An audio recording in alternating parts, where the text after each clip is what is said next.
Morning बच्चों। AC बंद कर दूं, वो काम चल रहा है कि नहीं चल रहा है वहां पे पता नहीं है ना, क्या बात करना है। तो वो रिमोट है, बंद कर दो ना थोड़ी देर, कोई दिक्कत नहीं है। वो अभी वाले एसी में काम कर रहे हैं, बंद कर दो इसको, कोई दिक्कत नहीं है। आओ सुनो ध्यान से, सुनो ध्यान से। मैंने इनकम टैक्स बचाने के लिए क्या की होशियारी, इनकम टैक्स बचाने के लिए क्या करी होशियारी। जैसे बेटा मेरी वाइफ है, मतलब है सही में है ना, मानना नहीं है उसमें है, ठीक है। मेरी वाइफ है, वो सीए है, ठीक है। तो मैंने उनको बोला एक काम करो, मेरी फर्म का ऑडिट कर दो, मेरी फर्म का क्या कर दो। और वैसे ऑडिट तो नहीं कर सकती, सही बात है, अलाउड ही नहीं है। मैंने कहा चलो एक काम करो, अकाउंट्स बना दो, ये तो कर सकती है।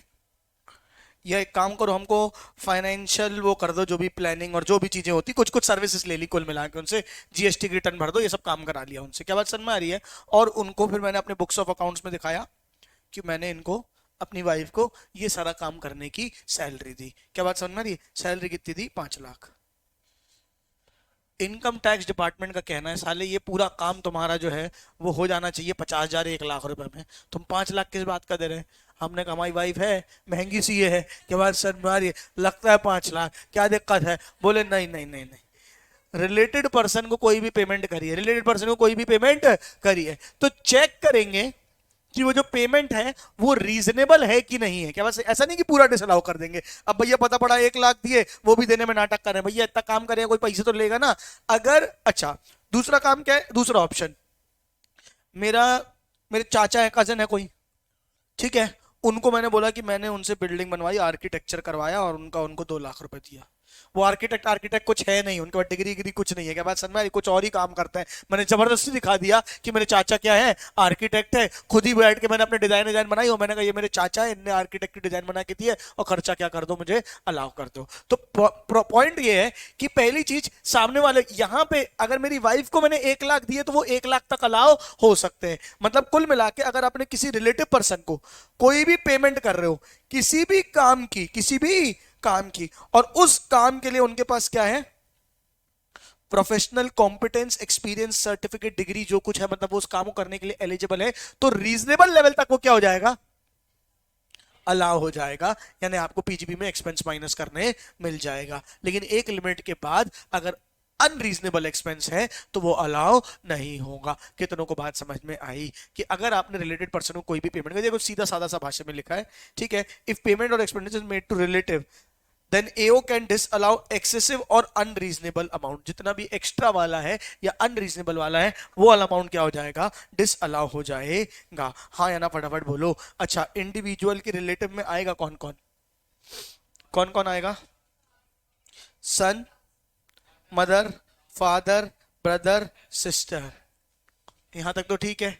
LALD क्या होगा, lineal lineal ascendant and descendant, lineal ascendant and descendant, मतलब पापा की पापा, दादा, परदादा, ऐसे करके लीनियल असेंडेंट और उनके नीचे के डिसेंडेंट, बेटा, पोता, परपोता, परपरपोता, वो सब, मतलब एक होता है लीनियल असेंडेंट, ऐसे करके असेंडेंट और डिसेंडेंट। समझ गए क्या, ठीक है। कौन कौन कौन कौन आएगा बेटा, son, mother, father, brother, sister, linear ascendant, linear descendant. अभी सुनने बड़ा आसान लग रहा है, क्वेश्चन वो लोग क्या बोल देते हैं पता है, क्वेश्चन में क्या बोल देते हैं कि मैंने अपनी डॉटर इन लॉ को, डॉटर इन लॉ मतलब बहू को, क्या बात समझ में आ रही है, मैंने अपने बहू को पेमेंट करी, बताओ ये वाले सेक्शन में क्या डिसअलाउ कर सकते हैं कि नहीं कर सकते हैं।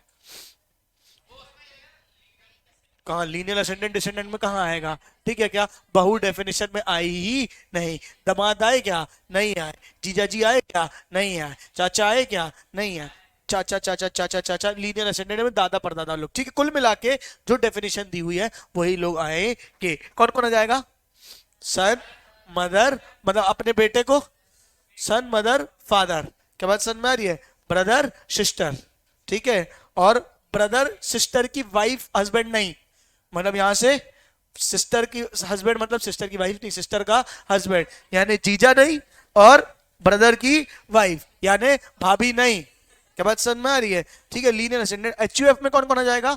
Member and their relatives, member and their relatives. हाँ, एचयूएफ अगर आपका है तो मेंबर एंड द रिलेटिव में सब आ जाएंगे। ठीक है क्या? इनको बड़ा ध्यान है बहू आ रही कि नहीं आ रही, अपने ससुराल में जाके इनको पैसा कमाना है। ठीक है, फर्म और एलएलपी, फर्म और एलएलपी, पार्टनर और पार्टनर के रिलेटिव्स। अब पार्टनर के रिलेटिव्स में फिर से कौन सी डेफिनेशन लग जाएगी? ये वाली। कंपनी में डायरेक्टर और उसके रिलेटिव्स, एओबीओ में मेंबर और उसके रिलेटिव। हाँ या ना फटाफट बोलो, क्लियर है कि नहीं है? फटाफट बोलो। हाँ, रिलेटिव में हर जगह नहीं, रिलेटिव में हर जगह वही वाला आएगा, ऊपर वाला इंडिविजुअल के रिलेटिव। हाँ हाँ, क्लियर या ऑल क्लियर? आया कि नहीं आया? यहां तक क्लियर है? सब्सटैंशियल इंटरेस्ट क्या होता है? अगर किसी पर्सन का किसी कंपनी में सब्सटैंशियल इंटरेस्ट है तो वो भी रिलेटिव कहलाएंगे। मतलब अगर समझो कोई भी पर्सन है, कोई भी एसएससी है या उसका कोई रिलेटिव है जिसका किसी और पर्सन में क्या है? सब्सटैंशियल इंटरेस्ट है। सब्सटैंशियल इंटरेस्ट है मतलब वैसा वाला इंटरेस्ट नहीं कि हाँ हमारा तुम पे सब्सटैंशियल इंटरेस्ट है ना, वो वाला इंटरेस्ट नहीं माना जाएगा। 20% ज्यादा की आपकी क्या है? ओनरशिप है। 20% ज्यादा की क्या है? ओनरशिप है कंपनी में। तो अगर आपका सब्सटैंशियल इंटरेस्ट है, 20% ज्यादा की शेयर होल्डिंग या 20% ज्यादा का profit sharing ratio in case of firm AOP BOI, ये भी आपस में क्या कहलाएंगे? रिलेटिव। ये भी आपस में क्या कहलाएंगे? रिलेटिव। होल्डिंग कंपनी है, उसकी दो सब्सिडरी कंपनी है, ये आपस में तो रिलेटिव है ही है, ये दोनों सब्सिडरियां भी आपस में क्या है? रिलेटिव है, यानी सिस्टर कंसर्न कहलाती हैं आपस में। ये भी क्या हो जाएंगे? आपको सब रिलेटिव में आ जाए। कि मॉरल ऑफ द स्टोरी क्या है? मॉरल ऑफ द स्टोरी क्या है? अगर आपने अपने रिलेटिव को कोई भी पैसा दिया है, अगर वो एक्सेस है, रीजनेबल से ज्यादा है, तो अनरीजनेबल अमाउंट क्या हो जाएगा? डिसअलाउ हो जाएगा। One of the important section 48(2). नहीं समझे कि समझ गए? हाँ ना बोलो। अब आ जाओ 48(3), ये भी इंपॉर्टेंट है। 48(3) क्या बोलता है? आपने किसी को भी, बुड्ढू डियट को स्ट्रेट बैठो, बुक में नहीं मिल रहा क्या?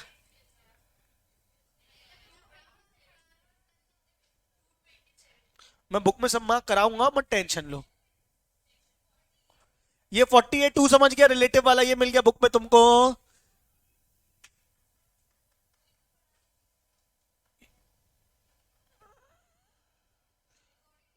ये पढ़ा रहा हूं, ये अभी ये पढ़ा रहा हूं, ये 48(3). ठीक है क्या? मैं पूरा मॉड्यूल रीड कराऊंगा, मत परेशान हो, पहले अभी ये बता रहा हूं फिर रीड कराऊंगा। ठीक है क्या? कैश पेमेंट एक्सीडिंग 10,000, ये वाला मैं अभी आपको पढ़ा रहा हूं। अगर आपने किसी को भी 10,000 से ज्यादा पैसे दिए एक दिन में, 10,000 पर पर्सन पर डे, एक इंसान को एक दिन में 10,000 से ज्यादा का अगर आपने कोई पैसा दिया है तो वो खर्चा क्या हो जाएगा? डिसअलाउ हो जाएगा। Makes payment for any expenditure to any single person otherwise than by account पे cheque demand draft which is more than 10,000 in a single day, then such expenditure shall be disallowed। मतलब मैं दुकान खोल के बैठा हूं, खर्चे करता हूं, मैक्सिमम खर्चा कैश में कितना कर सकता हूं? 10,000 एक पर्सन पे। 10 लोग को 10,000 दिए चलेगा। एक आदमी को, एक पर्सन को एक दिन में 10,000 से ज्यादा की कैश पेमेंट नहीं करनी है। अगर करोगे तो क्या हो जाएगा? डिसअलाउ। करोगे तो क्या हो जाएगा? डिसअलाउ। कितनों को समझ में आई ये बात? लेकिन अगर कोई ट्रांसपोर्टर है, अगर कोई ट्रांसपोर्टर, ट्रांसपोर्टर मतलब गाड़ी का माल लेके जाता है, अब उनकी पेमेंट छोटी मोटी नहीं होती, तो उन लोग अकाउंट अकाउंट पेमेंट कई बार चलाते नहीं है, जो ड्राइवर ड्राइवर लोग रहते हैं, तो उनके लिए लिमिट कितनी रख दी है? 35,000। उनके लिए पेमेंट कितनी, लिमिट कितनी रख दी है? 35,000। क्या है? लोगों क्या रोज गाड़ी उठती है, रोज गाड़ी से माल जाता है ना, एक एक गाड़ी से माल जा रहा है, बाहर जा रहा है, 10,000 की पेमेंट रिस्ट्रिक्ट कर दोगे, कैसे काम चलेगा? अगर आपने ट्रांसपोर्टर को पेमेंट करी है और वो ट्रांसपोर्टर को जो पेमेंट है वो लिमिट है कितनी? 35,000 तक करी है, कैश में चल जाएगा। 35,000 के ऊपर करोगे तो डिसअलाउ हो जाएगा। हाँ या ना फटाफट बोलो। क्लियर है क्या? अब मजेदार बात सुनना। पिछले साल मैंने कोई एक्सपेंस किया जो कैश में नहीं था, अक्रूवल बेसिस में ड्यू था। बताओ अलाउ होगा कि नहीं होगा? पहले तो ये बताओ, अलाउ होगा कि नहीं होगा? मैंने सैलरी दी, कोई भी एक्सपेंस किया, रेंट भरा, कोई भी एक्सपेंस किया, वो मैंने ड्यू बेसिस पे किया, मतलब उसको कैश नहीं दिया था, मैंने कहा अगले साल देता हूँ, 2-4 महीने में रुक के देता हूँ, और वो ड्यू बेसिस में मतलब आउटस्टैंडिंग एक्सपेंस हो गया। बताओ पहली बात तो वो अलाउ होगा कि नहीं होगा? होगा कि नहीं होगा? क्या सारी जगहों पे 43 भी लगता है, या जहां जहां बोला गया है वहां वहां पे 43 भी लगता है? तो क्या मैंने बोला है क्या सैलरी रेंट के लिए बोला है क्या? नहीं, सिर्फ इंटरेस्ट वगैरह टैक्स वगैरह के लिए बोला है। क्या बात समझ में आ रही है? मैंने आपको मार्क कराया है कहां पे 43 भी है। मैं तो अभी एक नॉर्मल खर्चा बता रहा हूं, रेंट भरा, बिजली का बिल भरा, इलेक्ट्रिसिटी एक्सपेंस भरा, ये ड्यू बेसिस में मैंने क्या कर दिया? एक्सपेंस कर दिया। ड्यू बेसिस में क्या कर दिया? एक्सपेंस कर दिया। आज मुझे बताओ ये अलाउ होगा कि नहीं होगा? हो जाएगा, हो जाएगा। ये बात समझ में आई? नॉर्मल है ना भाई, कोई भी खर्चा है ड्यू बेसिस पे एक्सपेंस है, वो मैं क्या कर दूंगा? अलाउ कर दूंगा। एग्जाम्पल बोलता हूं, मेरा बिजली का बिल आया 25,000 रुपए, मैंने भरा नहीं, साल खत्म हो गया, क्या एक्सपेंस अलाउड है? हाँ है, क्योंकि हम अकाउंटिंग कैसे करते हैं? अक्रूवल बेसिस में। क्या बात समझ में आ रही है? मेरा रेंट था 15,000 रुपए का, मार्च महीने का मैंने भरा नहीं, तो मार्च महीने का 15,000 रुपए का रेंट क्या रह गया है? आउटस्टैंडिंग रह गया है। क्या अलाउ हो जाएगा? हाँ अलाउ हो जाएगा। कोई इसमें इतना आंखें चमका के देखने वाली बात नहीं है। हाँ या ना बोलो। अब अगले साल मैंने क्या कर दिया? ये 25,000 बिजली का बिल चुकाया, 25,000 बिजली का बिल चुकाया, और क्या चुका दी? कैसे चुका दिया? कैश में। मैं कितनी पेमेंट मैक्सिमम कैश में कर सकता हूँ? 10। और मैंने कर कितनी दी? 25। कर कितनी दी? 25। सुन रहे हो क्या? क्योंकि बेनिफिट तो मैं पिछले ही साल ले चुका हूं, अब क्या डिसअलाउ करोगे? बोले कोई बात नहीं, इस साल क्या हो जाएगा तुम्हारा? पीजीपीपी की इनकम बना देंगे। इस साल उसको क्या बना देंगे? पीजीपीपी की इनकम बना देंगे। नहीं आई बात समझ में? आपने पूरी की पूरी पिछले साल पूरा डिसअलाउ करना है ना एक तरीके से। पिछले साल आपने कुछ एक्सपेंस किया था जो अक्रूवल बेसिस में था, ड्यू बेसिस में था, अलाउ हो गया था, और इस साल आपने उसको क्या दे दिया? कैश दे दिया। इस साल आपने उसको क्या कर दिया? कैश दे दिया। क्लियर बोलते हैं 10,000 से एक दिन में एक आदमी को पेमेंट नहीं कर सकते तो नहीं कर सकते। आपको क्या कर दिया जाएगा? जो बेनिफिट मिला था वो क्या हो जाएगा? डिसअलाउ हो जाएगा, पीजीबीपी की इनकम बन जाएगी। देखो वही लिखा है, earlier arrear on accrual basis, and if such expense is subsequently paid in cash or bearer check, then deduction allowed earlier shall be withdrawn and taxable under section PGPP। जो benefit है उसको अलग कर दिया जाएगा और यहाँ पे इनकम बना दी जाएगी। कितनों को समझ में आ गया? क्लैरिटी है? तीसरा क्या है? एक दिन में एक आदमी को 10,000, 3 दिन में 10-10 हजार करके कर लो, कोई दिक्कत नहीं है। एक दिन में एक आदमी को 10,000 कर सकते हैं, ठीक है। If expenditure paid by cross cheque then also deduction not allowed. Paid by cross cheque, क्या क्या क्या? Paid by cross cheque. ये इंपॉर्टेंट वैसे तुम्हारे में है नहीं, इतना रेलेवेंट बुक में नहीं दिया होगा आई थिंक, ठीक है। अगर क्रॉस चेक से कोई पेमेंट करी है तो वो भी उसको क्या कर दिया गया है? डिसअलाउ कर दिया गया है। This section shall not apply to any payment made by commission to agent. चलो ये क्या है? इंपॉर्टेंट है। This section shall not apply to any payment made by commission agent for receiving goods for sale on commission basis, as commission treated as income of the agent. However if commission agent purchase goods on his own account then provision of this section shall apply. क्या मतलब है इसका? एक line को पढ़ो ध्यान से और बताओ क्या मतलब है इसका।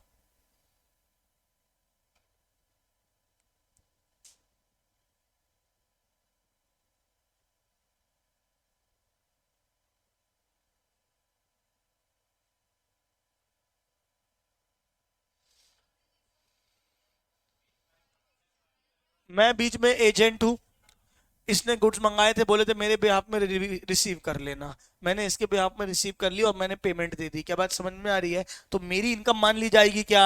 नहीं, मेरी तो बीच में इनकम क्या है? जो मेरी कमीशन है। क्या बात समझ में आ रही है? तो मैंने जो पेमेंट करी है वो मैंने अपने बिहाफ में तो करी ही नहीं है, मेरे तो अकाउंट में कुछ भी नहीं आएगा। लेकिन अगर मैंने अपने बिहाफ में गुड्स खरीदे तो मैं 10,000 से ज्यादा की पेमेंट नहीं कर सकता कैश में। क्लियर है क्या? Not that much important. आगे वाले इंपॉर्टेंट, ये इंपॉर्टेंट है। इन सारी जगहों पे सेक्शन 48(2) नहीं लगेगा, यानी कैश पेमेंट कर सकते हो 10,000 से ज्यादा भी, यहां पे लिमिट नहीं है। फिर से यहां पे नॉर्मल रूल क्या बोलता है? एक दिन में एक आदमी को 10,000 से ज्यादा कैश नहीं दे सकते। इस केसेस में दे सकते हो। क्या है वो केसेस? देखो, आरबीआई, एलआईसी, बैंक गवर्नमेंट को दे रहे हो तो दे दो, क्या दिक्कत है? कोई दिक्कत की बात नहीं है, सरकारी में पैसा जा रहा है। हाँ, फिर दूसरा क्या है? Payment NEFT, RTGS, debit card, ECS, credit card, UPI भी, इन सब से कर रहे हो, मतलब ऑनलाइन पेमेंट कर रहे हो, कैश में मना किया है ना, ये सब तो कर सकते हो। क्लियर है? Payment made bye book entry, payment made bye book entry. Book entry मतलब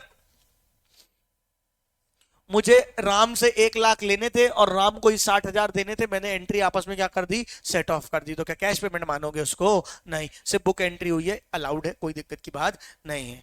अगर आपने एग्रीकल्चर प्रोड्यूसर को, किसान लोग बैंक अकाउंट नहीं चलाते, हर किसी के पास बैंक अकाउंट नहीं होता, अगर आपने प्रोड्यूसर्स को of agriculture product, forest product, poultry product, fish product, इन सब के लिए अगर आपने पैसा दिया है तो चल जाएगा, कितना भी पेमेंट करो, 10,000 की लिमिट नहीं है, क्योंकि किसान लोगों के पास उतने बैंक अकाउंट्स नहीं होते हैं, तो आपने अगर उनको कैश में कर भी दिया तो चल जाएगा। कितनों को समझ में आया?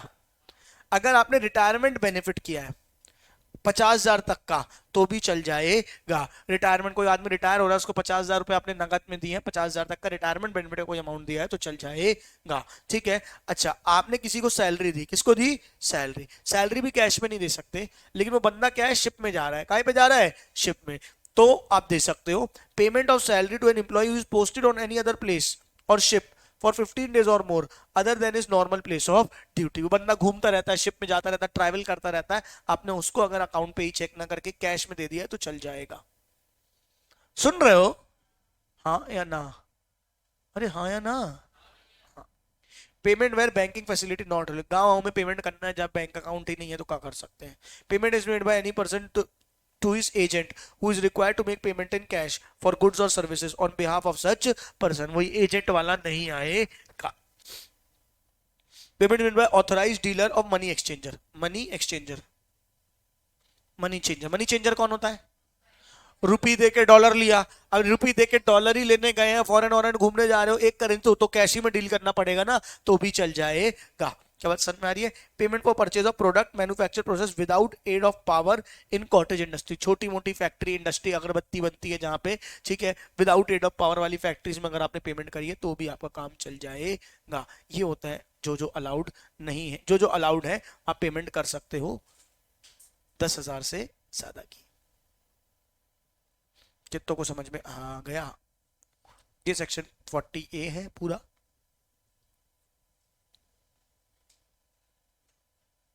और ये है कैश पेमेंट वाला।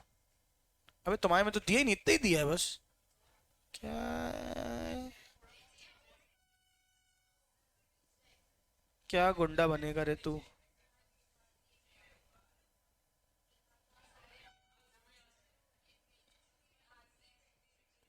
ट्रांसपोर्टेशन आप 35,000 तक का कर सकते हो। ठीक है। बाकी सारी चीजें हैं, कमीशन एजेंट है, आरबीआई वाला है। ठीक है।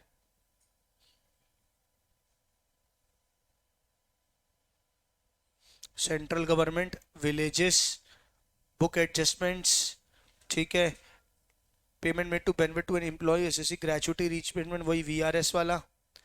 Payment made to cultivators farmers वाला, पोल्ट्री वाला। Payment made to employ temporary minimum period of 15 days वाला। Payment required to made day with the banks are close, छुट्टी उट्टी थी, हॉलीडे स्ट्राइक, और उस दिन आपको पेमेंट करनी पड़ी तो चल जाएगा। Agent in turn required to make payment in, वो एजेंट वाला। ऑथराइज डीलर, मनी चेंजर वाला। मेजर पॉइंट सारे कवर हो गए। इतने आखा जितने मैंने बता दिए उतने भी याद कर लोगे तो मोर देन सफिशिएंट है। Payment made by any letter of credit arrangement through bank और a mail telegraphic transfer through bank और book adjustment from any account. कुल मिला के बैंक से जाके टेलीग्राफिक ट्रांसफर वगैरह, डीडी वगैरह बनवा के ट्रांसफर किए तो उसको कैश नहीं मानेंगे, चल जाएगा। समझ गए? ओके। ये वाला इंपॉर्टेंट है। ये है तुम्हारे क्वेश्चन एंड आंसर्स। ये एक बार अपन देख लेते हैं।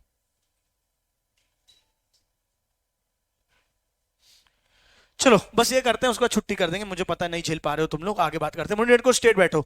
Ashni purchases goods worth 60,000 from a Ruchira, from Ruchira against one bill but makes payment of 18 18 12 12 at different times on same date. बताओ चलेगा क्या? ठीक है क्या? डिसअलाउड हो जाएगा। क्यों? एक ही दिन में अलग अलग समय, सुबह दोपहर शाम रात ऐसे करके पेमेंट करेंगे, चलेगा क्या? नहीं चलेगा। Ashni make payment of 50,000 as donation by cheque to national defence fund.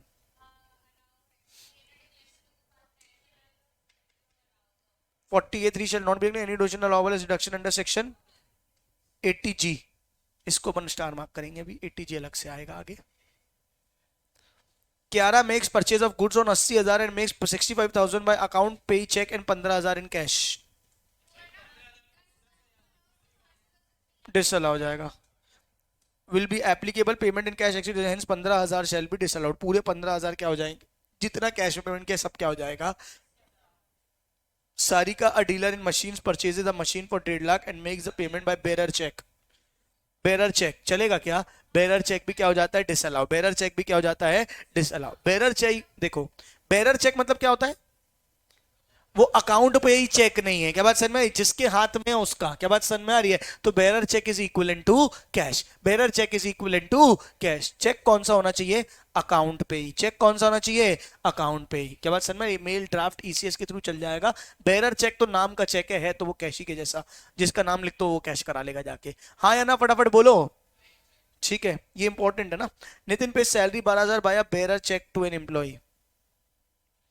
12,000 shall be disallowed as the payment exceed 10,000। ये भी क्या हो जाएगा? Disallowed. Goods in cash from his brother 60,000 whose market value is 55,000। Goods खरीदे 55,000 की चीज 60,000 में। 55,000 की चीज 60,000 में खरीदी है, क्यों अलाउ है? अरे, रिलेटिव से खरीदा कोई भी चीज, एक्सेस पेमेंट क्या हो जाएगी? Disallow. 5,000 will be disallowed under 48(2). 55 disallowed 48(3). क्या बस में दोनों डिसअलाउड हो जाएंगे। 5,000 किसके कारण डिसअलाउ हुए? जो भी अपने पढ़ा, रिलेटिव से अनरीजनेबल खर्चा। 55 की चीज को 60 दिखा रहे हो और बाकी 55 का 55 क्यों डिसअलाउ हो गया? क्योंकि कैश में पेमेंट करी है। क्या बस में तो पूरे ही डिसअलाउ हो गए। समझ गए? Pooja purchases goods in cash 40,000 from Nitin, a villager, and makes the payment to Nitin in his village where no banking facilities available। ठीक है, अलाउ हो जाएगा, अलाउ हो जाएगा। Big B makes a payment in cash amounting ₹35,000 to a transporter. Transporter को 35,000 तक भी दे सकते हो। क्लियर है या नहीं है? फटाफट बोलो। आया कि नहीं आया? बस यहां तक हमने कर लिया। कल हम 47 से आगे बढ़ेंगे। ये वाला कितना बच गया इस चैप्टर में देखो। 43B।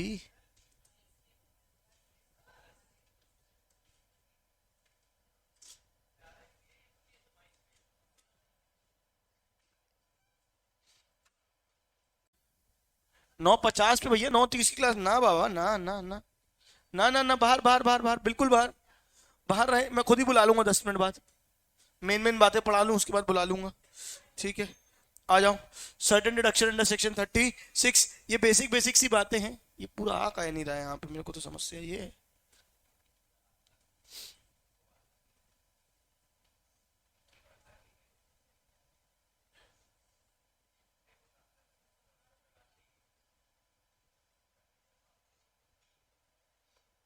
ये क्या तुम लोग, क्या ये पट क्या खोल लेते हो कि बढ़िया वहां कुर्सी में बैठ के एक्स्ट्रा क्लास लगाई है तुम लोग के लिए? और एक्स्ट्रा सुविधा हो गई तुम लोग के लिए तो, है ना। मंदिर के पट खुल गए, बाहर से ही दर्शन कर लेंगे। नालायक।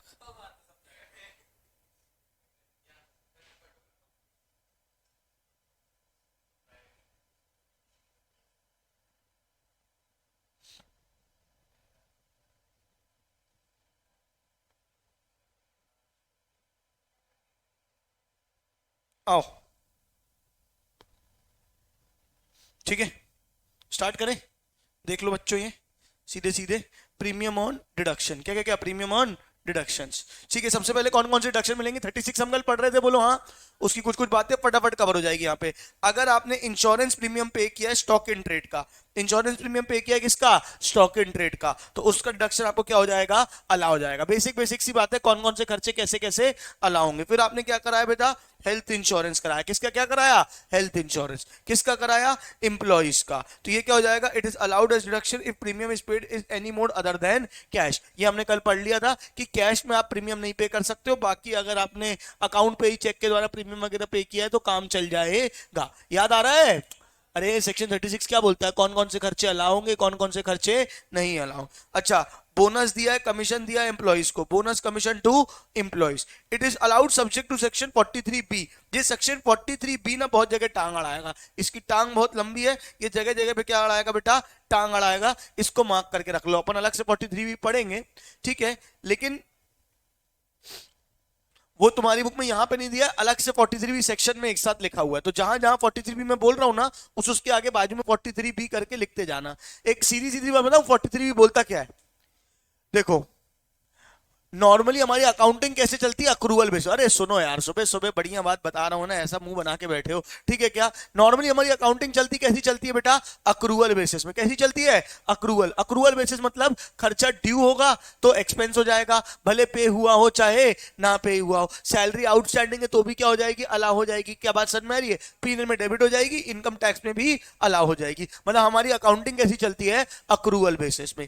यहां इनने क्या बोला, जहां जहां हम 43B बोलेंगे, जहां जहां हम क्या बोलेंगे 43B, वो खर्चे सिर्फ तब। इन लोग पीवीआर में पिक्चर देखने आए कुर्सी में बैठ के, सब नालायक, ठीक है। अगर 43B है तो क्या होना चाहिए, एक्चुअली पेड होना चाहिए। क्या होना चाहिए, एक्चुअली पेड इन कैश होना चाहिए। मतलब ये सारे खर्चे सिर्फ तभी अलाउ होंगे, ये सारे खर्चे सिर्फ तभी अलाउ होंगे जब खर्चा आपने क्या किया हो, कैश में पे किया हो। यानी कि सुन रहे हो, जहां जहां 43B ने टांग अड़ाई, जहां जहां 43B ने टांग अड़ाई, वहां ड्यू बेसिस में आपको अकाउंटिंग, वहां ड्यू बेसिस में आपको खर्चा अलाउ नहीं होगा, कैश बेसिस में ही अलाउ होगा। एक्चुअली पेड इन कैश होना चाहिए। मेरी बात सुन पा रहे हो क्या, समझ पा रहे हो क्या, well and good. It is allowed as deduction subject to 43B, there is no restriction on the amount of bonus.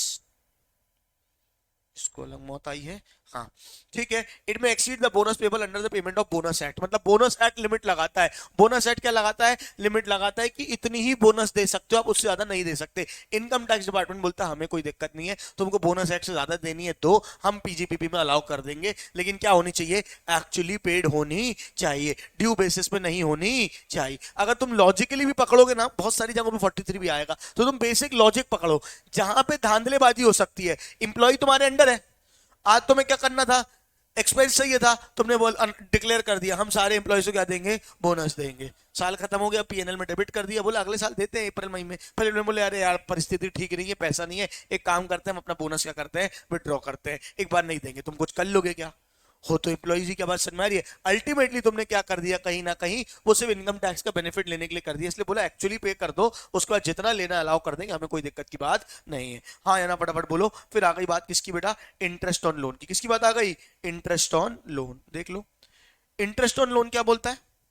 अगर आपने इंटरेस्ट ऑन लोन लिया है, जो चल का नहीं रहा है इसको क्या दिक्कत है, अगर आपने क्या लिया है, इंटरेस्ट ऑन लोन। अगर आपने इंटरेस्ट ऑन लोन लिया है, अगर लोन लिया है फॉर बिजनेस या प्रोफेशन पर्पस के लिए, कहीं के लिए, बिजनेस या प्रोफेशन पर्पस के लिए, या फिर आपने लोन का के लिए लिया है बेटा पर्सनल पर्पस के लिए, कहीं के लिए, पर्सनल पर्पस। कॉमन सेंस वाली बात है। क्या कॉमन सेंस वाली बात है, पर्सनल पर्पस के लिए अलाउ होगा नहीं, बिजनेस के लिए अलाउ होगा हाँ, लेकिन क्या दोस्त यारों से लोन लिया तो अलाउ होगा नहीं। लेकिन अगर किससे लेना चाहिए, scheduled bank, state financial institution, corporate, इन सब से लेना चाहिए। लेकिन ये भी क्या है, सब्जेक्ट टू 43B। ये भी क्या है, सब्जेक्ट टू 43B। आपकी मॉड्यूल में जहां भी ये लिखा हुआ है उसमें 43B लिख दो।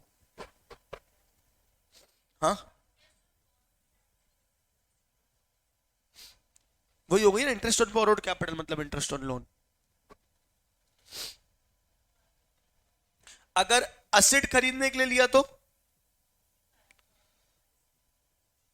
वो एडिशनल बात बोली हुई है। अगर असेट एक्वायर करने के लिए लोन लिया तो, ये पढ़ा चुका हूं पहले ही, बताओ।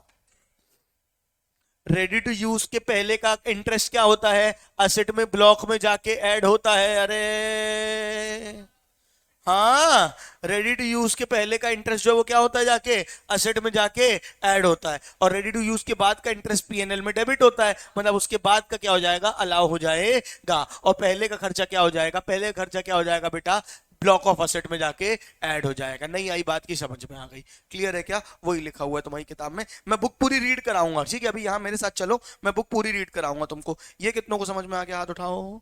पक्का, चलो एक काम करते हैं, बुक की तरफ ही चलते, थोड़ा क्या टाइम बचेगा, समय बचेगा, एक बार में चीजें होंगी।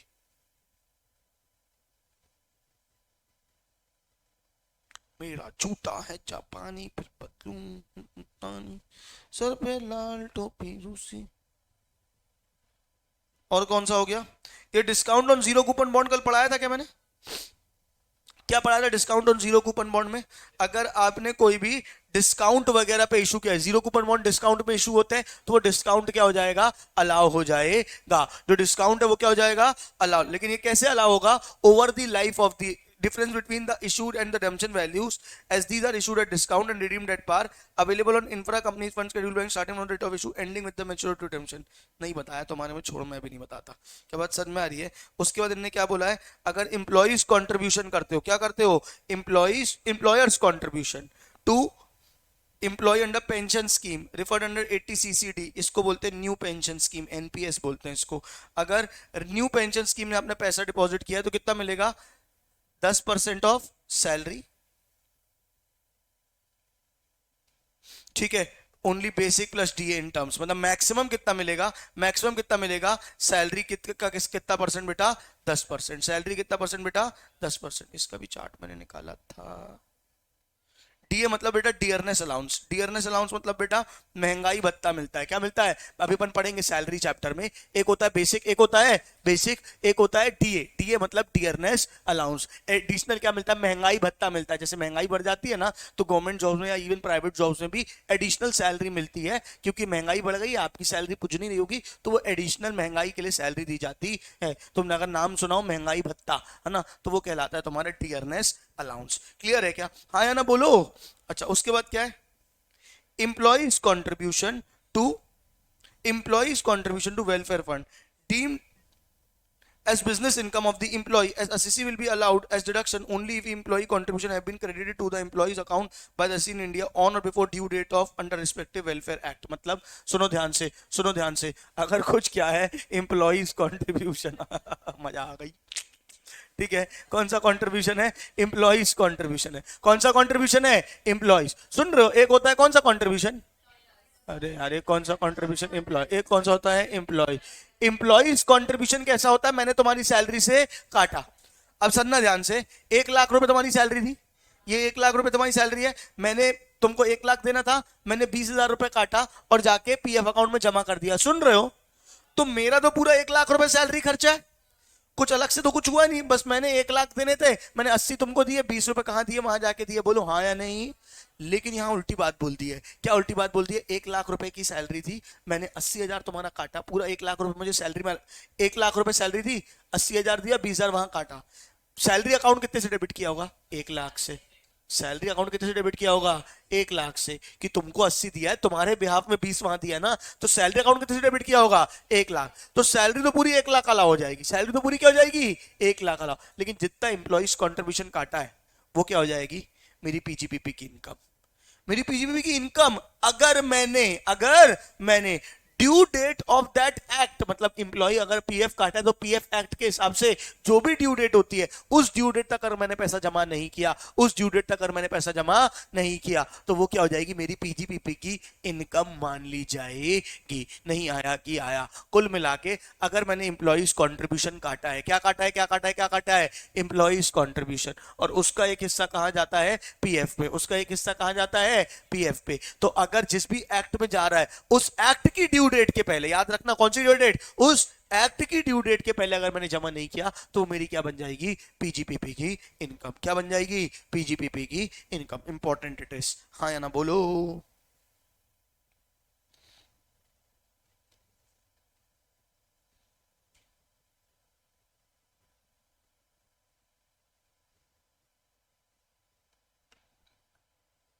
हो गया,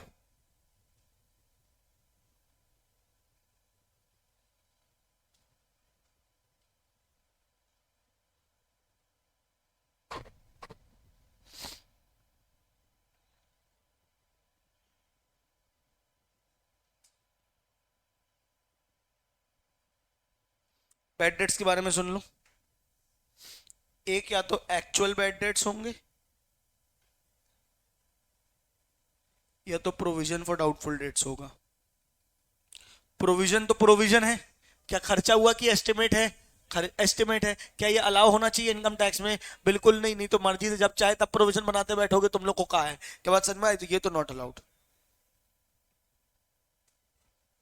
ठीक है। लेकिन अगर बैड डेट्स है, एक्चुअल बैड डेट्स हैं, तो दो प्रकार के बैड डेट्स हो सकते हैं।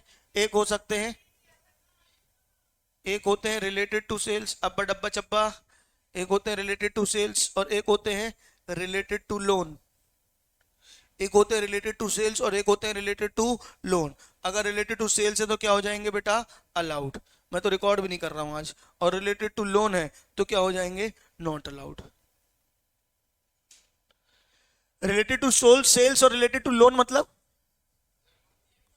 लोन दिया था और वो बैड डेट हो गया, क्या बात समझ में आ रही है? तो जब लोन दिया था वो तो लाइबिलिटी था ना, नहीं मिला लाइबिलिटी राइट ऑफ होगी, एक्सपेंस थोड़ी हुआ है, क्या बात समझ में आ रही है? लोन दिया नॉट अलाउड, क्या बात समझ में आ रही है? नहीं तो ऐसे तुम जबरदस्ती लोन दोगे, बैड डेट दिखा दोगे और पीरियड में डेबिट कर दो। अगर सेल से रिलेटेड है जो कि एक रेगुलर बिजनेस नेचर है आपका, अच्छा, लेकिन अगर आपका काम ही बैंक का है तो, अगर आपका काम ही बैंक का है तो ये रिलेटेड टू लोन क्या हो जाएंगे, ये तो तुम्हारा सेल्स ही रिलेटेड हो गया ना, क्योंकि बैंक का काम ही लोन देना है, क्या बात समझ में आ रही? तब अलाउ कर देंगे, वरना नॉर्मली अगर तुमने किसी दोस्त यार भाई को लोन दिया और फिर उसको डिसअलाउ किया है तो नहीं होगा। चलेगा क्या? हाँ या ना बोलो। ये होगा, एक बार देख लो पूरा, जल्दी करो।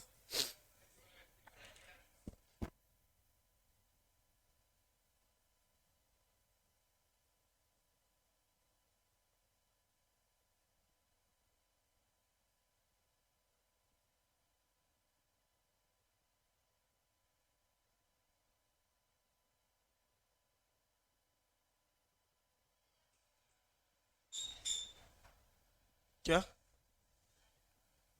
नहीं नहीं, पहले तो अभी आया।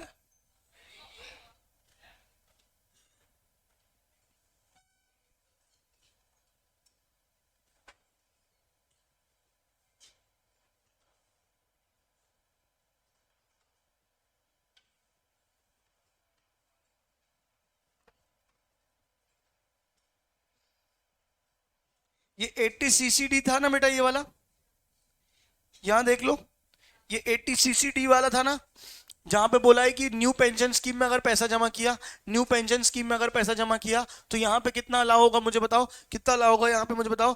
एक्चुअल कंट्रीब्यूशन या फिर एक्चुअल कंट्रीब्यूशन या फिर 10% ऑफ सैलरी। और सैलरी में क्या आएगा? Basic plus DA, which ever is, obvious सी बात है, lower, which ever is lower. मतलब इंप्लॉयर्स कंट्रीब्यूशन में वहां एक्चुअल कंट्रीब्यूशन तुम्हारी किताब में लिखा नहीं है, वो आपको ऑब्वियस सी बात है, उसने बोला है मैक्सिमम इतना है, ऐसा बोलना चाहिए था उनको। कितना अलाउ होगा? एक्चुअल कंट्रीब्यूशन या 10% ऑफ दी सैलरी। और सैलरी में क्या आएगा? Basic plus DA.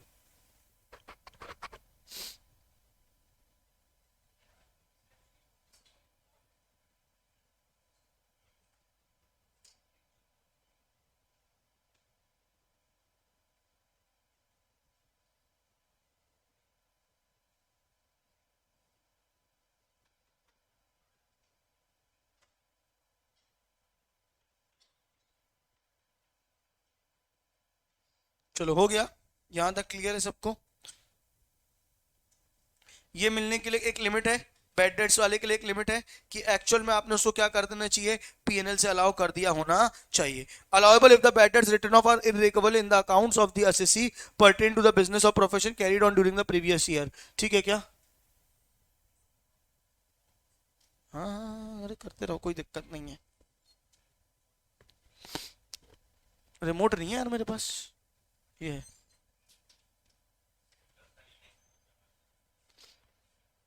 इस पे भी डेप्रीसिएशन ज्यादा हो चुका है, 32 का। ठीक है, होटल्स उठा के लाए थे उसको। चलो आओ आगे बात करते हैं। अलाउएबल इफ बैड डेट्स, यहाँ देखो यहाँ देखो यहाँ देखो बेटा, यहाँ देखो ना, allowable if debts are write off recovery in the accounts of the SSC pertaining to the business. कुल मिला के ऐसा नहीं हो सकता आपने अपने बुक्स में क्या बनाया, प्रोविजन, अकाउंट्स में क्या बनाया, प्रोविजन, और इनकम टैक्स में जाके क्या बोल रहे हो, बैड डेट्स हो गए। वो तो हमने वहां पे अकाउंटिंग के लिए प्रोविजन बना के रखा है, यहाँ पे तो हम क्या बोल रहे हैं, बैड डेट्स मानेंगे क्या? नहीं, जब तक तुम अकाउंट्स में एक्चुअल बैड डेट्स नहीं मान ले रहे हो तब तक इनकम टैक्स के लिए भी ऑब्वियस सी बात है एक्चुअल बैड डेट्स नहीं माने जाएंगे। ठीक है, it was earn if and if on final settlement the amount recovered on any debt falls short of the total debt minus the debt allowed, the deficiency will be allowed as deduction. कुल मिला के 1 लाख का कर्जा था, 80,000 मिल गए, 20,000 डूब गए, तो 20,000 क्या हो जाएगा, बैड डेट्स है, जो कि अलाउ हो जाएगा। सीधी साधारण सी बात है, इसको एक बार रीड कर लेना, जल्दी रीड करो, फटाफट करो। बेटा मैंने आज लेट आने वालों को अंदर घुसने दे दिया, मैं सही बता रहा हूँ, अगली बार कोई लेट आए तो वो वाली क्लास नहीं बैठने दूंगा, उसकी अगली क्लास भी नहीं बैठने दूंगा। धीरे धीरे फैलते जा रहे हो तुम लोग।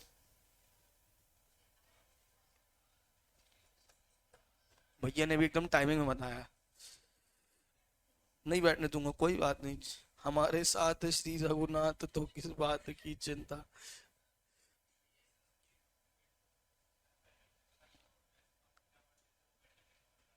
हाँ हाँ हाँ। कुल मिला के जितना एक्चुअल बेड डेट्स हुआ है उतना मिल जाएगा, उससे ज्यादा दिमाग लगाने की जरूरत नहीं है। ये स्पेशल रिजर्व वाला पॉइंट अभी छुड़ा रहा हूं मैं। Expenses on family planning, expenses on family planning बता चुका हूं। अगर आपने फैमिली प्लानिंग में कोई खर्चा किया है, कॉर्पोरेट एसएससी कंपनी ने अपने एम्प्लॉइज के लिए फैमिली प्लानिंग के लिए कोई खर्चा किया है, तो वो क्या हो जाएगा बेटा, वो क्या हो जाएगा, अलाउ हो जाएगा। Is capital in nature allowable in 5 equal instalment beginning from the period it was incurred.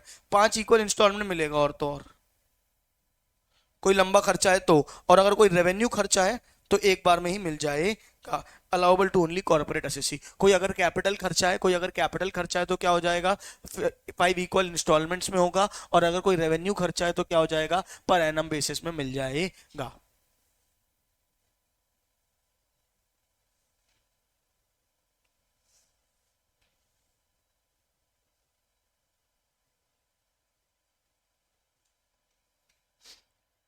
ठीक है। Hello hello hello hello. अगर आपने बैंक से कोई ट्रांजैक्शन किया और आपका कोई टैक्स कट गया, होता है ना, जैसे टीडीएस कट जाता है अगर बैंकिंग ट्रांजैक्शन में एक लिमिट ज्यादा निकालते हैं, तो अगर आपने कोई भी ट्रांजैक्शन किया और उसमें आपका कोई टैक्स कट गया, तो वो टैक्स का अमाउंट भी क्या हो जाएगा, अलाउ हो जाएगा। ठीक है। एसटीटी अगर आपने कुछ है, एसटीटी यानी सिक्योरिटी ट्रांजैक्शन टैक्स, एक्सटीटी यानी क्या, सिक्योरिटी ट्रांजैक्शन टैक्स। अगर आपने शेयर्स वगैरह खरीदे बेचे, allowable in respect of transaction entered into course of business as long as the income of the taxable security transaction in respect of which it was incurred. ठीक है, जो भी है वो क्या हो जाएगा, अलाउ हो जाएगा। कुल मिला के शेयर्स वगैरह खरीदे बेचे तो उसका जो एसटीटी लगा है वो भी क्या हो जाएगा, अलाउ हो जाएगा। और नीचे कमोडिटी ट्रांजैक्शन टैक्स है वो भी क्या हो जाएगा, अलाउ हो जाएगा। इससे ज्यादा आपको दिमाग लगाने की जरूरत नहीं है। मैं मेन मेन बता दूं इसमें से कौन से हैं जो ज्यादातर आते हैं। ये हैं वैसे सारे इंपॉर्टेंट, लेकिन ज्यादातर कौन से आते हैं पता है, ये बैड डेट्स वाला आता है। ठीक है, employees contribution, employers contribution important हो जाता है। इंटरेस्ट ऑन लोन वाला इंपॉर्टेंट हो जाता है। ठीक है, और क्या और क्या और क्या तुम्हारा, जीरो कूपन बॉन्ड वाला। ठीक है, ये सारे कुछ कुछ हैं जो ज्यादा इंपॉर्टेंट हो जाते हैं बाकी। ठीक है, इसमें कुछ कुछ बातें तुम्हारे में नहीं लिखी हुई है, क्या देखते हैं 37 में आएगी शायद से वो, फिर मैं अलग से बता दूंगा, वरना वो इंपॉर्टेंट है थोड़ी सी।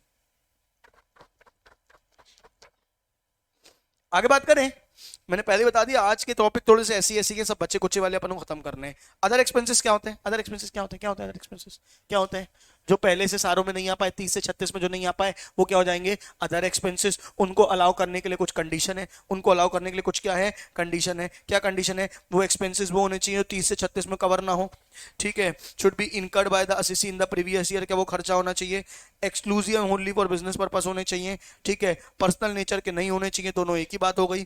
Should not be capital in nature, obviously बात है, रेवेन्यू खर्चे अलाउ होंगे। Expenditure is not incurred for any purpose which is an offence और प्रोहिबिटेड बाय लॉ, इलीगल या इमोरल पर्पस। के बाद समझ में आ रही है ना, तुमने पता पड़ा किसी सरकारी अफसर को घूस खिलाई और लिख रहे हो घूस अकाउंट डेबिट, पीएनएल में डेबिट कर रहे हो, चलेगा क्या, नहीं। इलीगल इमोरल पर्पस के लिए कोई भी खर्चा अगर तुम कर रहे हो तो वो अलाउ नहीं होगा।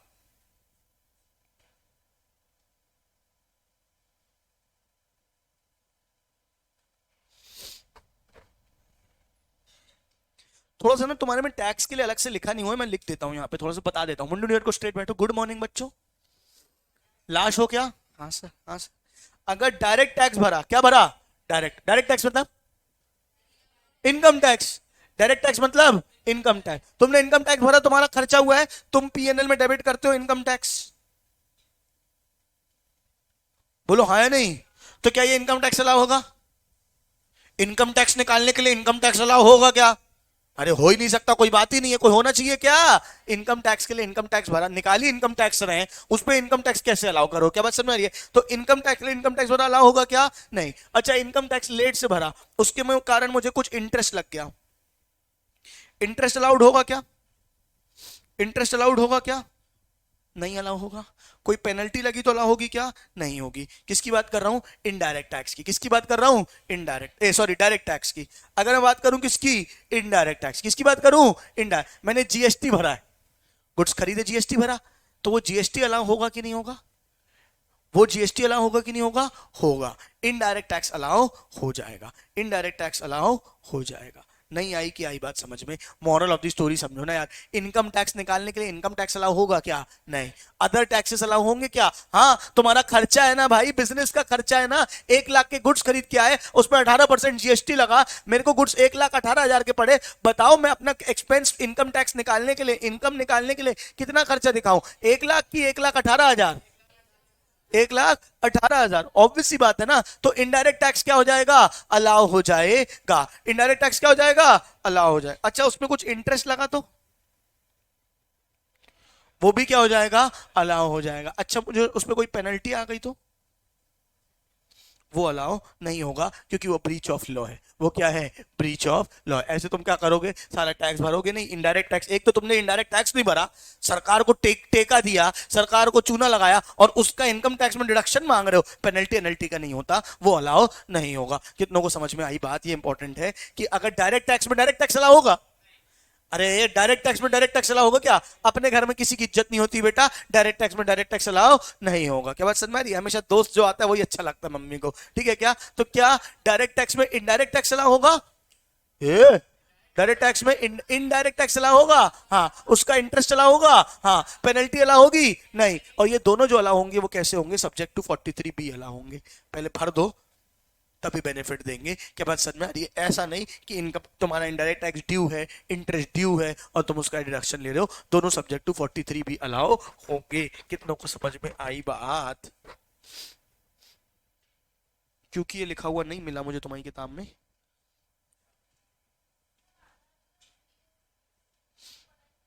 नहीं नहीं, एक्चुअली न्यू बनाई नहीं। क्या होता है ना, टैक्स बेटा होता ही बहुत ज्यादा डिटेल्ड है। अब कौन सी बात कहाँ कवर करनी है, कहाँ बात कवर नहीं करनी है, कई बार हो सकता है सिलेबस में नहीं लेनी हो। लेकिन अब छोटी छोटी बातें पेपर, प्रॉब्लम ये है कि नहीं दिया है तो ठीक है, तो फिर पेपर में ही मत पूछो, ठीक है? तो वो यहाँ वहाँ पूछ लेते हैं। क्या बात समझ में आए? कई बार बाहर का पूछ लेते हैं, कई बार अंदर का। इसीलिए मैं मेन मेन छोटी छोटी, ऐसे तो टैक्स बहुत वाइड है ना, तुम्हारे सिलेबस में पूरा थोड़ी है। क्लियर है क्या? तो इसलिए इन लोगों ने जितना रिलेवेंट किया है। एक्स्ट्रा बातें जो मुझे इंपॉर्टेंट लगती बस वो तुमको बताता हूँ, सारी थोड़ी बताता हूँ, सारी तो अपन खत्म ही ना कर पाएंगे टैक्स। क्या बात समझ में आ रही है? हाँ या ना बोलो। तो इसका अपन ऐसा बना लेंगे ताकि तुमको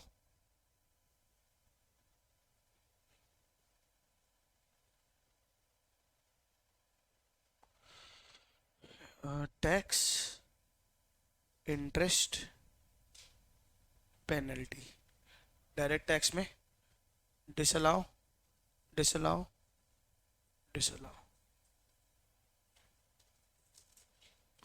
इनडायरेक्ट टैक्स में अलाउ, अलाउ, डिसअलाउ। ये अलाउ भी कैसे है? Subject to 43B।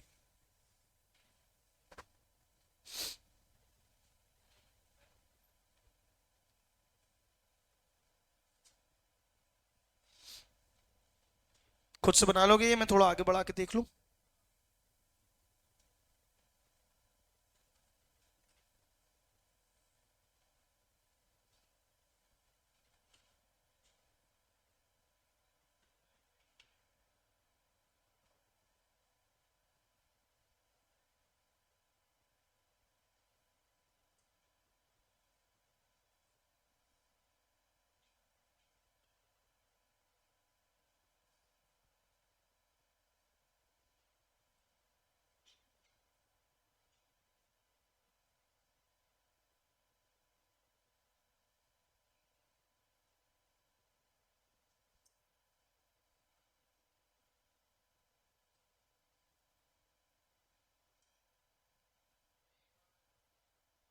एक सेकंड बस ना। हाँ, ये लो।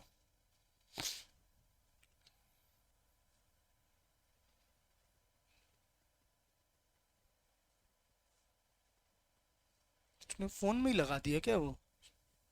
अच्छा, फोटो खींचे तब फिर ठीक है। चलो चलो चलो, आगे बढ़े आगे बढ़े आगे बढ़े। अरे जरे जरे से प्रोविजन के लिए एक जीवन नहीं लगाना तुमको। कौन नहीं आया? देवांश नहीं आया। और कौन नहीं आया?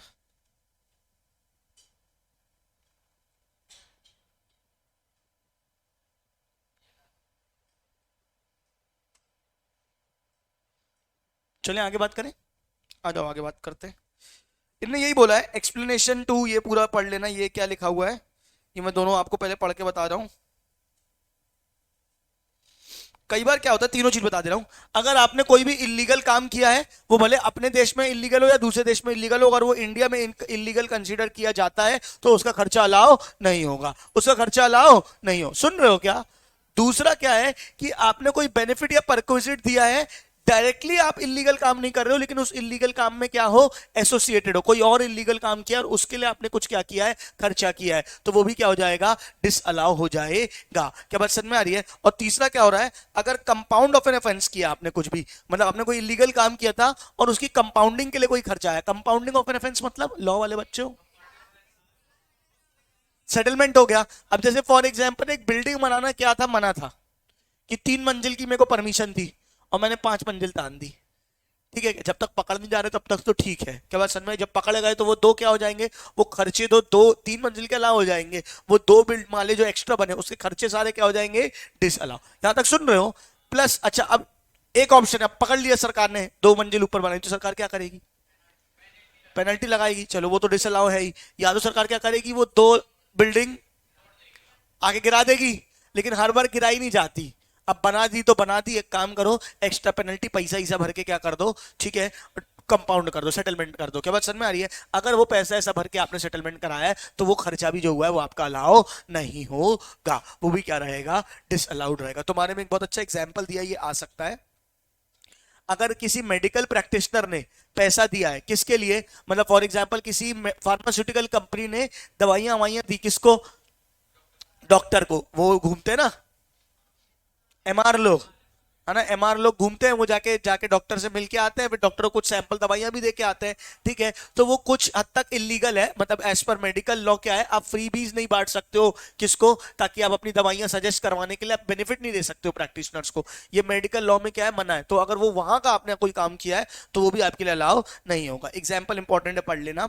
ठीक है, expense incurred in providing freebies to medical practitioner, medical practitioner को आप फ्री में दवाइयां ववाइयां बांट रहे हो, बाय फार्मास्यूटिकल कंपनी, या घूमने उमने बोल दिया, जाओ एक काम करो हम तुमको फॉरेन का ट्रिप देंगे, डॉक्टरों को फॉरेन का ट्रिप दे रहे हो, क्या बात समझ में आ रही है, ताकि वो तुम्हारी दवाइयां रिकमेंड करे। इलीगल है ना ये यार मेडिकल, ये तो एथिकली गलत है। ठीक है, and allied health sector industries, these expenses are in violation of provisions of Indian Medical Council regulation, hence such expenditure are considered to be expenses prohibited by the law and not allowed in the hands of the such pharmaceutical or health sector industry or others which has provided aforesaid freebies। जो भी उससे associated है, किसी को भी खर्चा लाओ नहीं होगा। कुल मिला के बहुत कॉमन सेंस वाली बात है, अगर कोई गैर कानूनी काम किया है, गैर कानूनी काम किया है, तो गैर कानूनी काम का हम डिडक्शन आपको नहीं देंगे। पता पड़ा 2-3 को निपटा दिया, सुपारी लेके आए, ठीक है, किसी को सुपारी दी, मनाने के लिए बोल रहे सुपारी अकाउंट डेबिट, तो नहीं चल पाएगा। क्या बात समझ में आ रही है? मनने का पैसा दिया तो अलाउ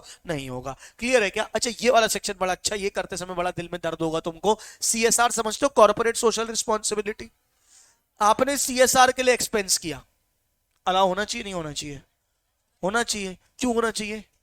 क्योंकि कंपनीज एक्ट ने हम पे बर्डन डाला है कि सीएसआर करो, और अब हम सीएसआर का खर्चा कर रहे हैं, सरकार बोल रही है हम अलाउ नहीं करेंगे क्योंकि ये आपका बिजनेस एक्सपेंस नहीं है, ये तो आप सोशल रिस्पॉन्सिबिलिटी अपनी पूरी कर रहे हो, ये आपका कोई बिजनेस का खर्चा नहीं है। देख रहे हो, कंपनीज एक्ट यहां से डंडा मारता है। क्या डंडा मारता है? सीएसआर पे एक्सपेंडिचर करो, और जब सीएसआर पे एक्सपेंडिचर करते हैं तो इनकम टैक्स यहां से डंडा मारता है कि हम तो अलाउ नहीं करेंगे, मतलब खर्चा करना भी कंपल्शन है और इनकम टैक्स में बेनिफिट भी नहीं है। ठीक है, देखो लिखा है, ठीक है, is not construed to have been incurred for the purpose of business or profession, hence will be disallowed and will be allowed up under relevant section 36।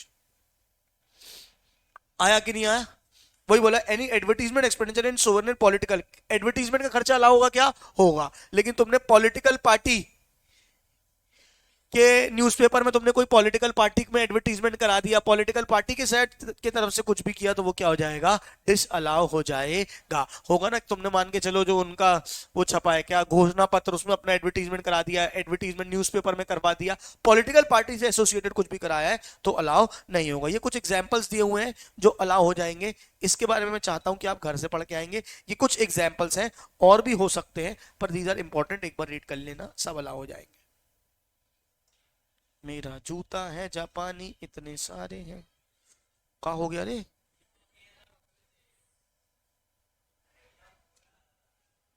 बिल्ले की तो बैंड बजा दूंगा बेटा मैं।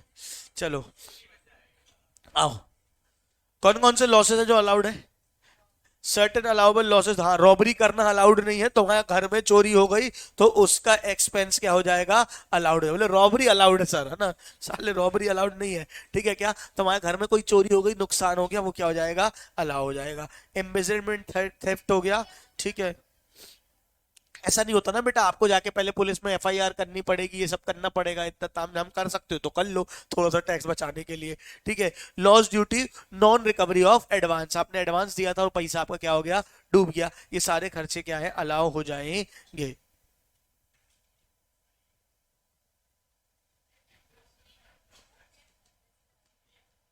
एम्बेजलमेंट चोरी ही होता है, जैसे एम्प्लॉय ने कुछ पैसा गायब कर दिया है कुछ, वैसे ही होता है एम्बेजलमेंट मतलब भी। हाँ हाँ हाँ हाँ। Loss of embezzlement by an employee, देखो लिखा ना, एम्प्लॉय ने गमन कर दिया, घपला कर दिया, यहाँ वहां ऊपर नीचे कर दिया, वो सारे खर्चे क्या है? अलाउड हो जाएंगे। अब आ जाओ इंपॉर्टेंट में, अब आ जाओ इंपॉर्टेंट में, क्या है? वो खर्चे जो डिसअलाउड है, वो खर्चे जो स्पेसिफिकली डिसअलाउड है। तुमको लगेगा ये सब क्या होने चाहिए? अलाउड होने चाहिए, पर ये सब क्या है? डिसअलाउड है। आ जाओ आ जाओ आ जाओ आ जाओ।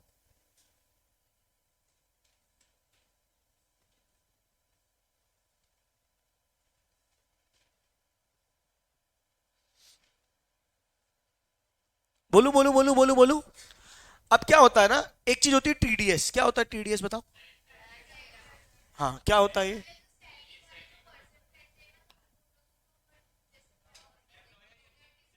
सैलरी देने से पहले ही हम सोर्स में क्या करते हैं? टैक्स काट लेते हैं। बता चुका हूं मैं, टैक्स डिडक्टेड एट सोर्स, हाँ या ना बोलो।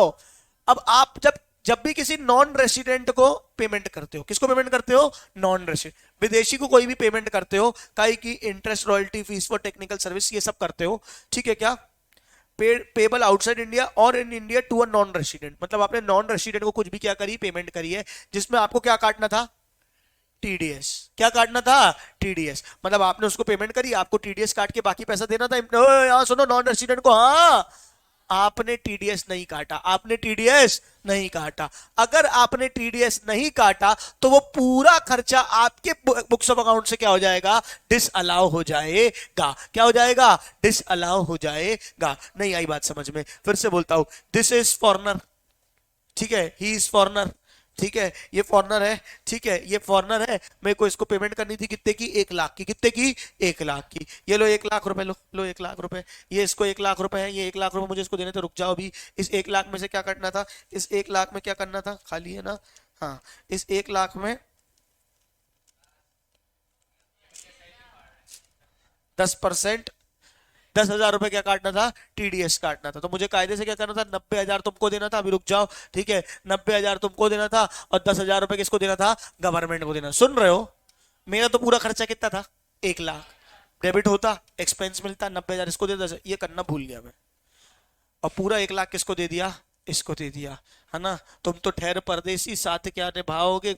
सुबह पहली गाड़ी से घर को लौट जाओगे, ये घर को लौट गए, विदेश पहुंच गए। अब सरकार किसको पकड़ेगी? मेरे को पकड़े। टैक्स टैक्स नहीं मांगेगी, क्या बोलेगी? पूरा 1 लाख, पूरा 1 लाख पीजीबीपी से क्या हो जाएगा? Dish allow. पूरा पीजीबीपी में से 1 लाख क्या हो जाएगा? Disallow. यानी मुझे पूरा वो 10,000, क्योंकि मैंने टीडीएस नहीं काटा, पूरा 1 लाख मुझे एक्सपेंस अलाउ नहीं होगा, ताकि मैं सोच समझ के इसका क्या करूं? टीडीएस काटूं। ये मैं कभी ना भूलूं। समझे कि नहीं समझे?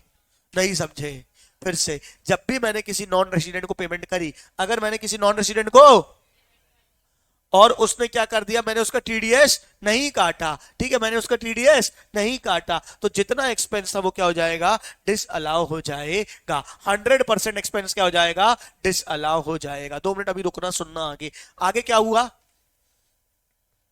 मैं तो इसे क्या समझा था? अरे वो नहीं है परेश रावल का डायलॉग, ठीक है, मैं तो इसे शैतान, तू तो देव मानुस निकला। ये तो क्या बात समझ में आ रही है ना? ये तो अच्छा आदमी निकला। अच्छा आदमी निकला मतलब ये गया विदेश, इसने देखा ओहो टीडीएस नहीं कटा है, इसने अपनी इनकम टैक्स रिटर्न भरी और उसमें जो मैंने इसको एक्सपेंस किया था, इसके लिए क्या थी? इनकम। इसके लिए क्या थी? इनकम। इसने अपनी इनकम टैक्स रिटर्न भरी, उसमें इनकम भरी और सरकार को टैक्स दे दिया। सरकार को क्या भर दिया?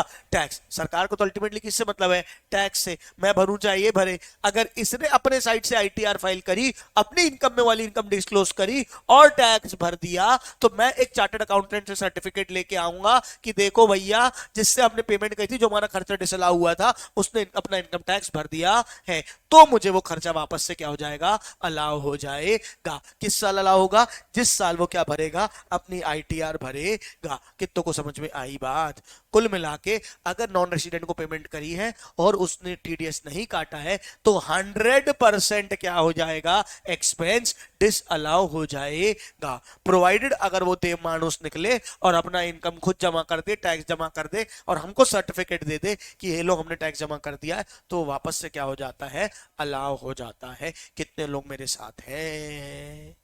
जोर से बोलो। बस वही लिखा हुआ है। outside India or in India to a non-resident, non-corporate or to a foreign company on which tax has not been deducted or after deduction has not been paid। या तो डिडक्ट ही नहीं किया या तो डिडक्ट कर लिया, सरकार को जमा नहीं किया, अपने पास रख लिया, दोनों। ये तो और ही बड़ी धांधली हो जाएगी। ठीक है, ये डेट याद रखना, before due date of return filing. Return filing के पहले तक अगर मैंने वो टीडीएस का पैसा जमा नहीं किया है, तो क्या हो जाएगा? 100% क्या हो जाएगा? Disallow. 100% disallow. when such tax has been deducted in subsequent year or has been deducted in the previous year but paid after the due date of return filing। अगर अगले किसी साल में टीडीएस काट लेता हूं, अगर अगले किसी साल में टीडीएस काट लेता हूं, जमा कर देता हूं, तो जिस साल में टीडीएस काट लूंगा उस साल में वो क्या हो जाएगा? अलाउ हो जाएगा।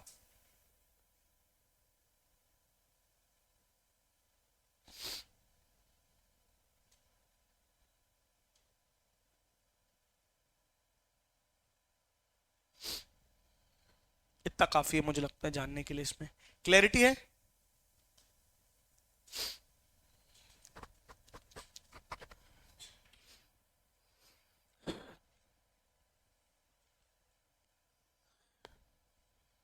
सुन रहे हो? आगे बात करते हैं। पहला क्या था? ये कौन था? ये कौन था? परदेसी। ये क्या था?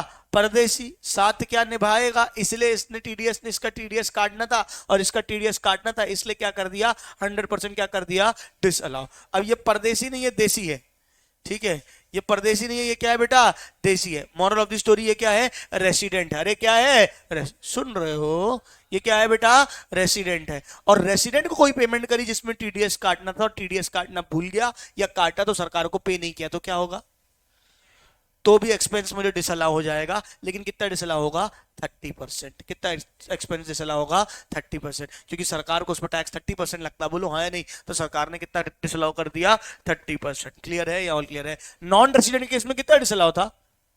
100। इसलिए मैं 100% वहां पे फोकस कर रहा था, याद रखना। नॉन रेसिडेंट केस में कितना अलाउ था? 100%। यहां पे कितना अलाउ है? डिसअलाउ है 30%। और बाकी सारी बातें सेम है कि अगर बाद में जमा कर दिया या इसने अपनी इनकम टैक्स में दिखा दिया, तो वापस से क्या हो जाएगा? अलाउ हो जाएगा। Due date of return filing के पहले पहले।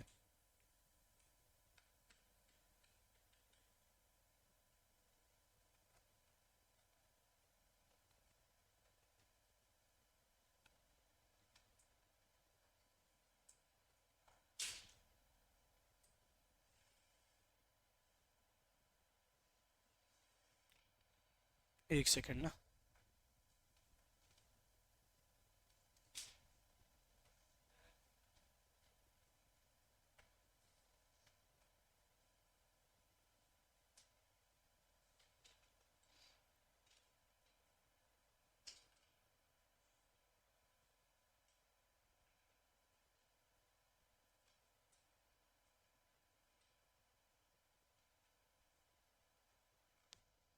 यहां तक हो गया। अब इसमें ना एक चीज अलग से ऐड हुई है, वो मुझे देखना है तुम्हारे में कहाँ दी है। 40A3। 40A3 कहीं तो थी, मैंने पढ़ा था। हाँ, सैलरी कहाँ दिया है? Any amount which is chargeable under that salaries if it is payable outside India to a non-resident and if tax has not been paid thereon not deducted thereon under chapter 6B of the act. कुल मिला के अगर salary पे करी है non resident को, यहाँ पे स्पेसिफिकली सैलरी अलग से बताया गया, अगर सैलरी पे करी है तो वो टीडीएस क्या हो जाएगा, अगर टीडीएस नहीं काटा सैलरी में तो वो क्या हो जाएगा, डिसअलाउ हो जाएगा। इसको अलग से क्यों लिखा, इसको अलग से क्यों लिखा, इसमें अगर एक दिन भी लेट हुआ तो क्या हो जाएगा, डिसअलाउ हो जाएगा, और बाद में अलाउबल का कोई चांस इसमें नहीं है। आगे की कोई भी कहानी इसमें वो सारी बातें नहीं लिखी कि बाद में पे किया तो अलाउ में, इसलिए क्या है, अगर इसमें एक दिन भी लेट हुए हो, क्या हुए हो, एक दिन भी क्या हुए हो, लेट हुए हो, तो क्या हो जाएगा, डिसअलाउ हो जाए। If payable outside India to if the tax has been not been paid thereon, not deducted on under 6B of the act, तो वो क्या हो जाएगा, डिसअलाउ हो जाएगा। आया कि नहीं आया? हाँ, कौन सा? नहीं ना, फिर ये अलग से बाकी चीजों के लिए हो गया ना। ये 40A का 1 सबसे पहले ये पढ़ा अपन ने, ये इंटरेस्ट था, रॉयल्टी था, फीस फॉर टेक्निकल सर्विसेज था, इसमें सैलरी नहीं था। क्या क्या था, इंटरेस्ट था, रॉयल्टी था और फीस फॉर टेक्निकल सर्विस था, और सैलरी के लिए अलग से बोला है उनने, वहां पे ये सारी बातें कवर नहीं की है। आया कि नहीं आया? कुल मिला के ये सब काट के अगर बाद में भी जमा कर दिया तो अलाउ हो जा रहा था, वहां पे इतनी कोई धांधलेबाजी उनने नहीं रखी। सीधे सीधे सैलरी हर महीने देते हो यार तुम, हर महीने टीडीएस जितना भी है तुम सीधे सीधे जमा कर दो। अगर तुमने नहीं जमा किया तो क्या हो जाएगा, तुम्हारा जो खर्चा जो है वो क्या हो जाएगा, डिसअलाउ हो जाएगा। हाँ या ना फटाफट बोलो। हाँ, डिसअलाउ मतलब अलाउ नहीं होगा, मतलब आपको पीजीपीपी में एक्सपेंस डेबिट करने नहीं मिलेगा। आप कुल मिला के एक तरीके से इनडायरेक्टली देखा जाए तो आपकी इनकम ट्रीट कर ली गई। पीजीपी में एक्सपेंस करना था, एक्सपेंस आपको अलाउ करने नहीं मिला, उतना खर्चा आपको पीजीपी में अलाउ नहीं हुआ। समझे कि नहीं समझे? हाँ ना बोलो। चलो ये भी हो गया तुम्हारा। अ, अ, अ, अ, अ, अ, ये वाला पूरा रीड कर लोगे आप लोग, होमवर्क दे रहा हूं मैं, एग्जाम्पल एग्जाम्पल सब रीड करके आना, नहीं बनेगा और बताऊंगा। इसको भी 2 मिनट लिए स्टार मार्क कर रहा हूं मैं। हाँ, ये वाला सुन लो।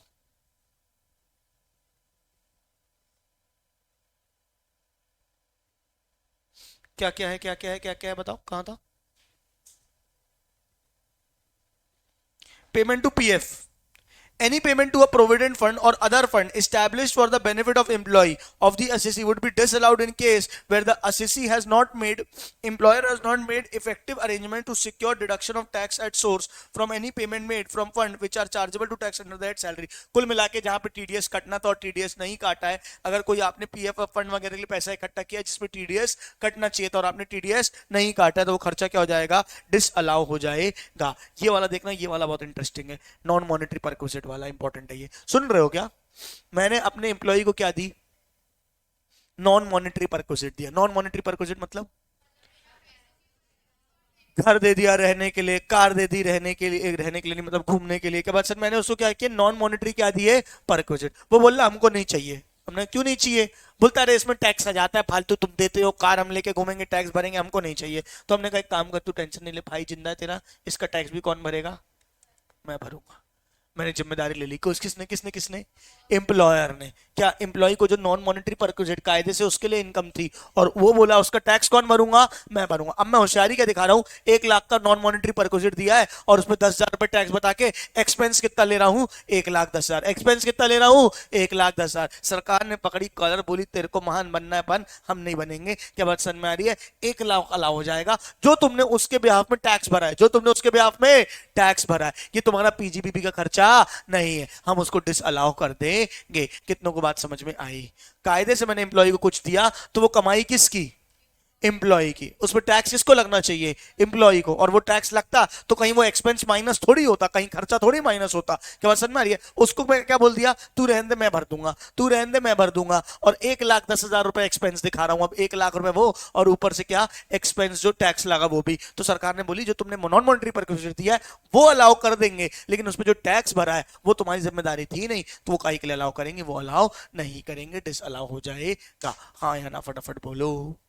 हाँ, मैंने तुमको दी, ये लो एक काम करो, मोबाइल लो, ठीक है, तुम्हारे मेरा काम करती हो, मेरी तरफ से मोबाइल तुम्हारे लिए गिफ्ट। क्या बात समझ में आ रही है? तुम बोल रही हो सर इस पे टैक्स आएगा, मैंने कहा टेंशन नहीं लो, इसका टैक्स भी मैं भर दूंगा। अब 1 लाख का मोबाइल और 10,000 रुपए टैक्स, मैं एक्सपेंस अपने अकाउंटिंग में पीजीपीपी के अकाउंट्स में कितना एक्सपेंस दिखा रहा हूँ, 1,10,000। कितना अलाउ होगा, 1 लाख। जो 10,000 रुपए टैक्स मैंने तुम्हारे बिहाफ में भरा है वो मेरा खर्चा था ही नहीं, जबरदस्ती मैंने अपने सर पे लिया है। बात समझ में आ रही है? तो वो 10,000 रुपए का जो ऊपरी खर्चा है वो क्या हो जाएगा, डिसअलाउ हो जाएगा। Tax on non monetary perquisite, tax on non monetary perquisite क्या हो जाएंगे, डिसअलाउ हो जाएंगे। कितनों को समझ में आ गई बात? नहीं आई कि आई? देखो वही लिखा हुआ है, in case any employee driving income nature.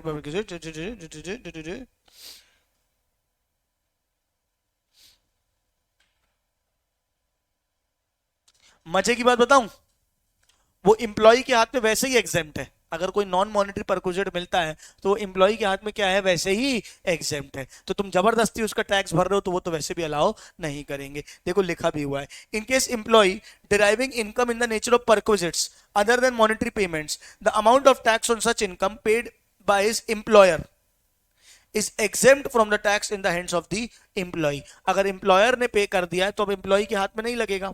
Correspondingly, such payment is not allowed as deduction from the income of the employer. Thus, the payment of tax on perquisite by the employer on behalf of the employee will be exempt from tax in the hands of the employee, but will not be allowable as deduction in the hands of the employer। आया कि नहीं आया? समझे कि नहीं समझे? समझ गए? अब ये ना पूरी कहानी है, इसको 2 मिनट होल्ड पे डालते हैं, बाकी पूरे को मैं कवर कराऊंगा, इसको मैं होल्ड पे डाल रहा हूँ। हाँ, कितनों को समझ आ गया? 5 मिनट का ब्रेक दे रहा हूँ, मुझे पता है अब थोड़ा सा अनजूजेबल हो गया होगा, थोड़ा सा ज्यादा थ्योरेटिकल थ्योरेटिकल है, ठीक है क्या? 5 मिनट का ब्रेक दे रहा हूँ, उसके बाद मैं ये सेक्शन 40A फिर से पढ़ाऊंगा 5 मिनट बाद। क्या बात सनमारी? 5 मिनट का break, then will continue with section 40A। हाँ बेटा।